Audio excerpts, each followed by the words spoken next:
Meghan and Harry once again in trouble, this time though, over their charitable donations. But what is it about?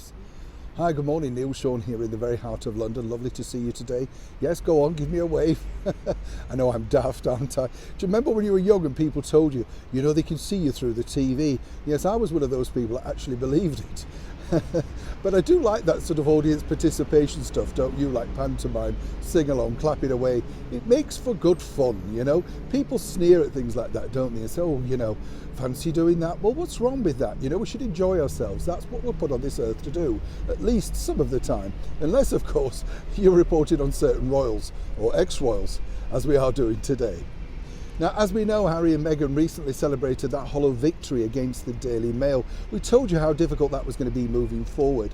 And then, of course, it was revealed that Miss Markle was going to receive the paltry sum of just £1 in payment. That is, of course, really not the true payment, as we told you also on the show. It's interesting, though, to note, isn't it? Because it's going to run into thousands that the Mail will have to pay Miss Markle.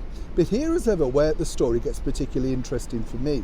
It has now been reported that Meghan and Harry have decided that they will donate a substantial amount to their charities, whichever charities they decide. Lots of people are speculating that it could be, of course, the Diana charity, of which they're still allegedly actively involved. But that, as ever, has caused once again some controversy, and this is the reasons why. In that particular statement, they've stated that it would be a confidential sum.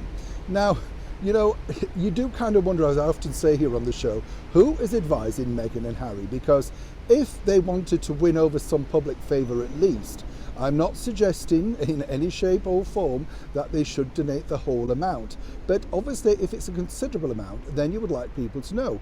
And more importantly, which charities are you going to be donating that to?